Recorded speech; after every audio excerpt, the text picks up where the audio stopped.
Chapter 17. By All That's Holy. There's a back alley between the tenement buildings. You can't see it from the road, and Iggy takes us along the alley to this other place.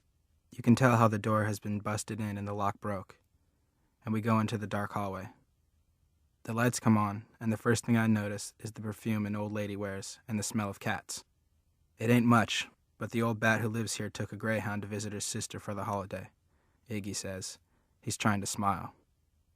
The little room is warm and close-feeling, and the furniture is real old and saggy. There's a big old TV with a doily on the top, and an empty goldfish bowl, and piles of newspapers tied up neat with string, and a Bible on this little table by the TV. Also, there's this trick picture of Jesus on the wall, where his eyes keep following you, and you go cross-eyed looking at it. Ain't much worth taking, Iggy says. My father is looking around, making sure the curtains are closed. You think I'd steal from an old woman, he says. Iggy shakes his head. I sure don't. Never you mind, my father says. This will do in a pinch, until we get started. I better get back to Loretta. You do that. My father watches the door shut behind Iggy, and he doesn't say anything. I'm just standing there in the middle of the room, because I don't know what he wants me to do. Make yourself comfy, boy, he finally says. I'm going to check we have a back way out. I'm looking at the door we came in by, just looking, when all of a sudden he's there behind me, and I feel the cool air of him on the back of my neck. You wouldn't light out on me now, would you? No, sir, I wouldn't. Sit down, he says. We need to talk, man to man. I sit down in this old lady chair that's so soft I almost sink through to the floor, and I'm wondering what happened to the cats. Maybe she took them with her to visit her sister. Or maybe Iggy let them out and they can't get back in. He leans over me and puts his big hands on the arms of the chair, and he says, Now, your grandparents say you're nothing but a dysfunctional retard, but no kin of mine is a retard, and that's a fact. So first thing, you gotta start acting smart. Use your head. We've got a situation going here, boy. So the way to handle it, you just do exactly what I say, no matter what. Understood? Yes, sir. His hand shoves through my hair, and I can feel how strong he is, even though he doesn't hurt me. That's good, he says. That's real good. He goes into another room, and I can hear a door banging and stuff being moved around, and when he comes back, he's got this rope in his hands. A boy who doesn't know his own father might be dumb enough to run away, he says. We can't have that, can we? No, sir. No, sir, what? No, sir, we can't have that. What he does is tie up my feet and hands, then he loops the end of the rope around his waist. I'm taking sack time while I can, he says. You're as smart as I think you are. You'll get some shut-eye, too. He turns out the light and lies down on the floor beside the chair, with just his arm for a pillow, and for a long time I can't tell whether he's asleep or pretending. Then I decide it doesn't matter. If I move, the rope will surely wake him. It seems like we're frozen inside that room, even though the air is warm and stuffy. The soft chair keeps a hold of me. I'm not strong enough to get up. My feet and hands are getting tingly where they're tied, and pretty soon I can't even keep my eyes open. I'm half asleep, dreaming a cat is in the other room, mewing for milk, and I'm still thinking about the cat when something tugs me. He's sitting there in the dark, so I can't see his face, and he says, Wake up, sleepyhead.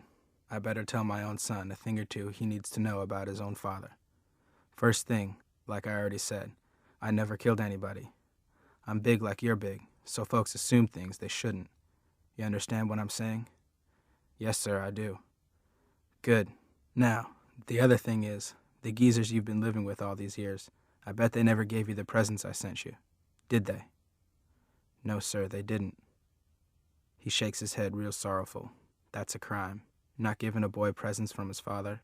I suppose you didn't get the letters I sent. No. If they didn't give over the presents, they likely tore up the letters. Another crime against humanity. That's what that is. They hated me from the first sight, on account of my appearance, and because I wasn't good enough for their precious daughter. As if a man should be blamed for how fearsome or cruel he looks, when in fact he's truly a loving person inside, which I am. I can hardly see a sad movie without crying, and I'm not afraid to say so. There's just enough streetlight coming through the curtains so I can make out part of his face when he turns it. You can see where there's a wet spot on his cheek, and he brushes it away. I've been locked up like an animal, he says. Every single night I cried myself to sleep, and that's a fact.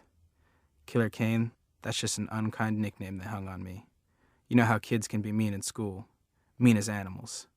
It was like that, only these weren't kids. They were adults who should know better. Except they're so ignorant and hateful, they believe the worst. His voice is sort of ragged, but you can't help but listen to him. You follow the words up and down, like you're riding through mountains, and you can't see to either side. All you can see is the road just ahead. A great injustice was done to me, boy, he says. What those people did, they stole my life. They took years away from me.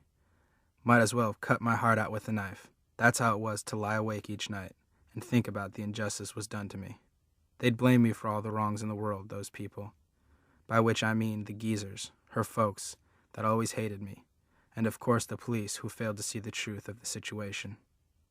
He stops to rub away another stream of tears. There's no crying in his voice.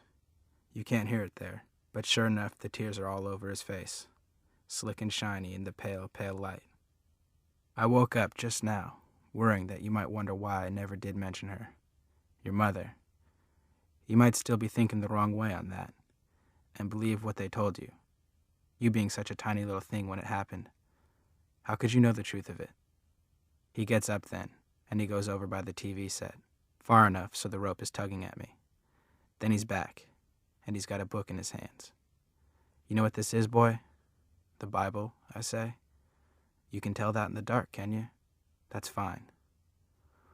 What I'm going to do, I'm putting my right hand down on this Bible, see? Yes, sir, I see. And I'm putting my other hand over my heart. Can you see that? Yes, sir, I can. That's good, boy. Now listen up. I, Kenneth David Kane, do swear by all that's holy that I did not murder this boy's mother. And if that isn't the truth, may God strike me dead. I'm waiting to see if something happens, and nothing does. The room is the same. It smells of old lady perfume and missing cats, and my hands and feet are still tied by a rope to his waist. Satisfied? He says. I want to answer him, but my throat closes up, and my tongue is so dry I can hardly open my mouth. I keep thinking about how heavy his hand was on that Bible. I asked you a question, boy. Yes, sir, I say. I'm satisfied. He lies back down after that, and pretty soon he's breathing heavy again. I can't sleep, though. I just sit there, like a lump, until the sun comes up, trying not to think about the things I didn't want to remember.